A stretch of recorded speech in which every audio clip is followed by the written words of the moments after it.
PL-15 missile ചൈനയുടെ കൈവശത്ത് നിന്ന് India പിടിച്ചെടുത്തിരിക്കുന്നു എന്ന വാർത്തകളാണ് പുറത്തു വരുന്നത്. എത്രമാത്രം വിശ്വാസയോഗ്യമാണ് ഇത്തരത്തിലുള്ള റിപ്പോർട്ടുകൾ? PL-15 എന്നത് ചൈനയുടെ അത്യന്താധുനികമായ air to air beyond visual range കാറ്റഗറിയിൽ പെടുന്ന മിസൈലാണ്. ഓപ്പറേഷൻ സിന്ദൂർ നടത്തിയ സമയത്ത് ചൈനീസ് നിർമ്മിതമായ J-10C അതുപോലെ തന്നെ ചൈനയുടെ JF-17 ഈ രണ്ട് വിമാനങ്ങളിൽ നിന്നും ഇന്ത്യക്ക് നേരെ അയച്ച പല PL-15 മിസൈലുകൾ ഒരു കുഴപ്പവുമില്ലാതെ ഇന്ത്യ പിടിച്ചെടുത്തു എന്നുള്ളത് ആ സമയത്ത് നമ്മൾ പല വാർത്തകളും വന്നിരുന്നതാണ്. പക്ഷെ അന്നത് പാകിസ്ഥാൻ നിഷേധിച്ചു. പിന്നീട് ഇന്ത്യ വളരെ കൃത്യമായിട്ട് അതിന്റെ നമ്പർ വരെ കാണുന്ന രീതിയിൽ ഒരു മിസൈല് പ്രദർശിപ്പിച്ചു. ആ മിസൈല് PL-15E12203039 ഈ നമ്പറിലുള്ള ഒരു മിസൈല് ഇന്ത്യ ലോകത്തിന് മുന്നിൽ പ്രദർശിപ്പിച്ചു, മാധ്യമങ്ങൾക്ക് മുമ്പിൽ. പിന്നീട് പാകിസ്ഥാൻ അത് നിഷേധിക്കുകയോ ചൈന ഒന്നും പറയുകയോ ചെയ്തില്ല. ഇപ്പോ ലോകം മുഴുവൻ, പ്രത്യേകിച്ച് ചൈനയുടെ Chinese aerospace science and technology corporation ഉണ്ട്. അവരാണ് ഈ മിസൈൽ നിർമ്മിക്കുന്നത്. അവര് ഈ വിഷയത്തെക്കുറിച്ച് പഠിച്ചിട്ട് ഇത് എങ്ങനെയാണ് ഇന്ത്യക്ക് ഇത് സാധ്യമായത് എന്നുള്ളത് അവര് തിരിച്ചറിഞ്ഞിട്ടുണ്ട്. അതായത് ഏറ്റവും ഒടുവിലത്തെ പഠന വിശേഷങ്ങൾ പുറത്തു വന്നപ്പോൾ ഈ മിസൈൽ ഓപ്പറേറ്റ് ചെയ്യുന്നതിലെ KU ബാൻഡ് എന്നുള്ളത് ഒരു ഫ്രീക്വൻസിയാണ്. ആ ഫ്രീക്വൻസിയിൽ ഓപ്പറേറ്റ് ചെയ്യുന്ന എയ്സ റഡാർ പോലുള്ള ഒരു ചെറിയ സീക്കർ എന്നാണ് അതിന് പറയുന്നത്. ആ സീക്കർ, അതായത് advanced electronically scanned array seeker, ആ സീക്കറാണ് ഒരേ സമയം ഇത്ര ലക്ഷ്യങ്ങളെ ഒരേ സമയം അത് സ്കാൻ ചെയ്യുകയും ട്രാക്ക് ചെയ്യുകയും അതിലേക്ക് മിസൈൽ ഹോമിൻ ചെയ്യുക എന്ന് പറയും. ആ മിസൈൽ അതിലേക്ക് സ്വയം എത്തപ്പെടും. ആക്റ്റീവ് റഡാർ സീക്കർ എന്ന് പറയുന്നത് സംവിധാനമാണത്.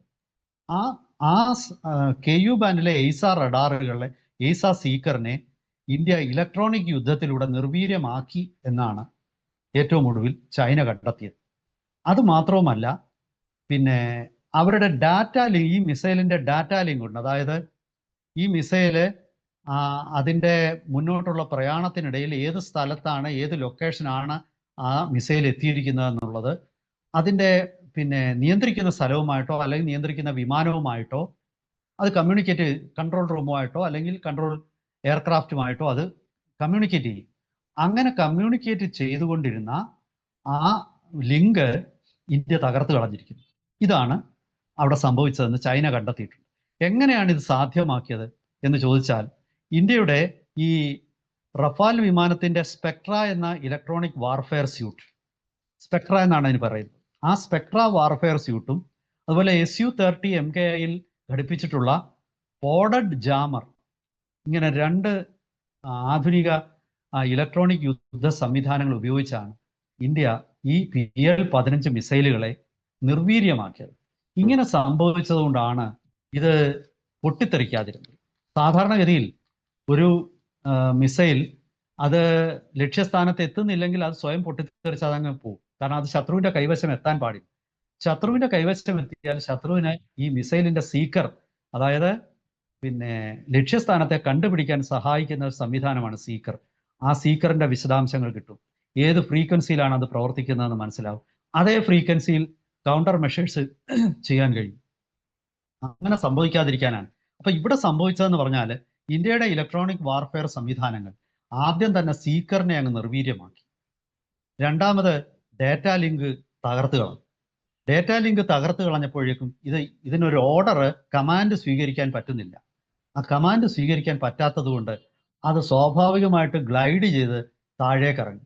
അങ്ങനെ ഗ്ലൈഡ് ചെയ്ത് താഴേക്കിറങ്ങിയിട്ട് അത് ഭൂമിയിൽ സുരക്ഷിതമായിട്ട് പതിച്ചു. അതിൻ്റെ ഗുണമാണ് ഇന്ത്യക്ക് ലഭിച്ചതെന്നാണ് ഇപ്പോൾ നമുക്ക് ഈ മിസൈലുകൾ നമ്മുടെ കൈവശം എത്തിച്ചേർന്നത് അങ്ങനെയാണ്. പിന്നെ അതുപോലെ ഇതിന് വേറൊരു പ്രത്യേകതയുണ്ട്. ഇപ്പൊ ഈ പ്രോക്സിമിറ്റി ഫ്യൂസ് എന്ന് പറയുന്ന ഒരു സംവിധാനമുണ്ട് ഈ മിസൈലുകളിലൊക്കെ, air to air missile. Proximity fuse എന്ന് പറയുന്നത് ഒരു ലക്ഷ്യസ്ഥാനത്തിന്റെ അടുത്തെത്തിയാൽ ഈ പ്രോക്സിമിറ്റി ഫ്യൂസ് സീക്കറിലൂടെ അത് തിരിച്ചറിഞ്ഞിട്ട് ഈ ഫ്യൂസ് പ്രവർത്തിച്ച് അത് പൊട്ടിത്തെറിക്കും, വാർഹെഡ് പൊട്ടിത്തെറിക്കും. ആ വാർഹെഡ് പൊട്ടിത്തെറിക്കാനുള്ള ഒരു സംവിധാനമാണ് ഈ പ്രോക്സിമിറ്റി ഫ്യൂസ്. പക്ഷെ ഉം. സീക്കർ പ്രവർത്തിക്കാത്തത് കൊണ്ട് പ്രോക്സിമിറ്റി ഫ്യൂസിന് പൊട്ടിത്തെറിക്കാൻ പറ്റുന്നില്ല. അല്ലെങ്കിൽ താഴെ വീണാലും ഭൂമിയിലേക്ക് പതിച്ചാലും ഇത് ലക്ഷ്യസ്ഥാനമല്ല, ഭൂമിയിലേക്ക് വരികയാണ്, പൊട്ടിത്തെറിക്കണമെന്നുള്ള ഒരു കമാൻഡ് ഈ പ്രോക്സിമിറ്റി ഫ്യൂസിന് കൊടുക്കും. പക്ഷെ സീക്കർ നിർവീര്യമാക്കപ്പെട്ടത് കാരണം ഈ രണ്ട് കാര്യങ്ങൾ ചെയ്യാൻ മിസൈലിന് സാധിച്ചില്ല. മിസൈൽ സ്വാഭാവികമായിട്ടും ഒരു കടലാസ് വിമാനം താഴേക്ക് എങ്ങനെ പറന്നിറന്നു നിന്നു അതുപോലെ ഗ്ലൈഡ് ചെയ്ത് താഴെ വന്ന് ഭൂമിയിൽ സുരക്ഷിതമായിട്ട് ലാൻഡ് ചെയ്തു.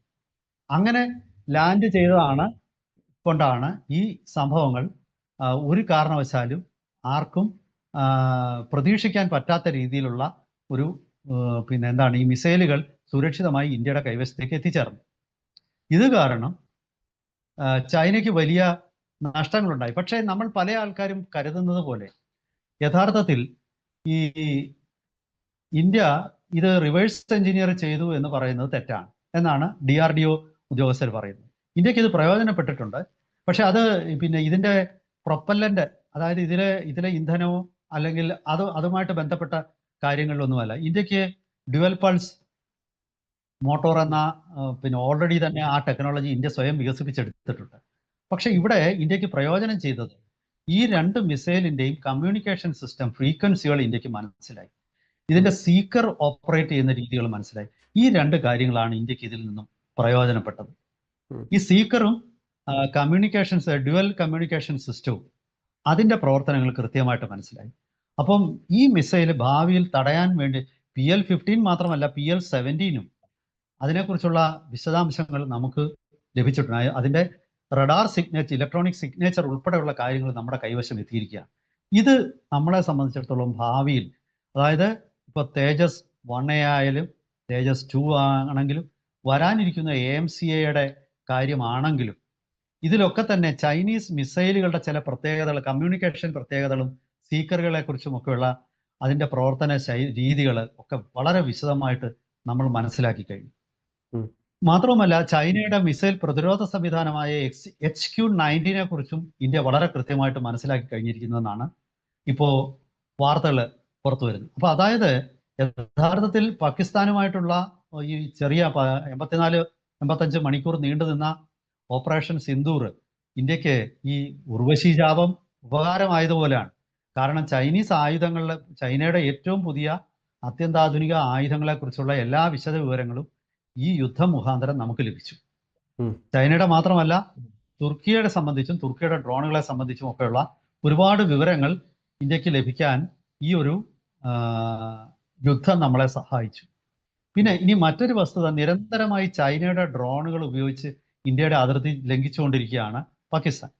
അപ്പോൾ ഇത് ആദ്യത്തെ കൊല്ലം 300 ഡ്രോൺ പിന്നെ ഇന്ത്യയിലോട്ട് പിന്നെ ലൈൻ ഓഫ് കൺട്രോൾ വയലേറ്റ് ചെയ്തു.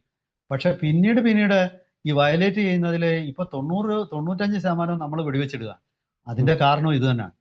അതായത് ഇത് ഓപ്പറേറ്റ് ചെയ്യുന്ന ഫ്രീക്വൻസികൾ നമുക്ക് കൃത്യമായിട്ട് മനസ്സിലാക്കി. ഈ നിരന്തരമായിട്ട് ഇന്ത്യയും പാകിസ്ഥാനും തമ്മിൽ നടക്കുന്ന ഈ ഒരു വാർ ഓഫ് അട്രീഷൻ എന്ന് ഇംഗ്ലീഷിൽ പറയും. അതായത് ഈ വാർ ഓഫ് അട്രീഷനിൽ അവരുടെ മിക്ക ആയുധങ്ങളും അവർ ഉപയോഗിക്കുന്നുണ്ട്. അത് കാരണം അവരുടെ ടെക്നോളജി നമുക്ക് മനസ്സിലാക്കാൻ പറ്റി. ഒരു യഥാർത്ഥ യുദ്ധം നടന്നപ്പോൾ അത് കൗണ്ടർ മെഷേഴ്സ് ആയിട്ട് നമുക്ക് തിരിച്ച് പ്രയോഗിക്കാൻ പറ്റുകയും ചെയ്യും.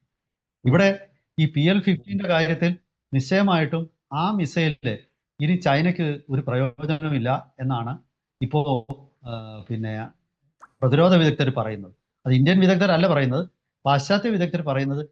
ചൈനയുടെ PL-17 ആകട്ടെ, വരാനിരിക്കുന്നതാണത് PL-15 ആകട്ടെ, ഈ രണ്ട് മിസൈലും ഇന്ത്യക്കെതിരെ ഇനി ഒരു പ്രയോജനവുമില്ല. ഇനി ചൈന പൂർണ്ണമായിട്ടും 1 എന്നുള്ള രീതിയിൽ തുടങ്ങുന്ന ഒരു മിസൈൽ നിർമ്മിക്കാതെ തരമില്ല. എയർ ടു എയർ മിസൈലുകളുടെ കാര്യത്തിൽ ചൈനയെ സംബന്ധിച്ച് ഇതൊരു വലിയ പരാജയമായിരുന്നു. ചൈന ഇത് അതീവ ഗൗരവമായിട്ട് എടുത്ത് പഠിച്ചുകൊണ്ടിരിക്കുകയാണ്. പാകിസ്ഥാന് 2021 200 മിസൈലുകളാണ് വിറ്റത്.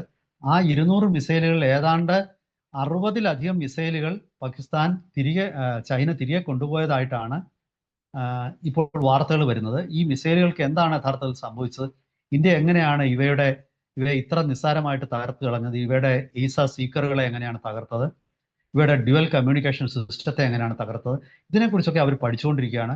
അത് കാരണം മിക്കവാറും ഈ രണ്ട് സംവിധാനങ്ങൾ അവർ പൂർണ്ണമായിട്ട് ഉപേക്ഷിക്കാനാണ് വരും ദിവസങ്ങളിൽ സാധ്യത. എന്തായാലും ഇനി ഈ PL-15 മിസൈൽ വാങ്ങിക്കാൻ പാകിസ്ഥാനും തയ്യാറല്ല എന്നാണ് വാർത്തകൾ സൂചിപ്പിക്കുന്നത്.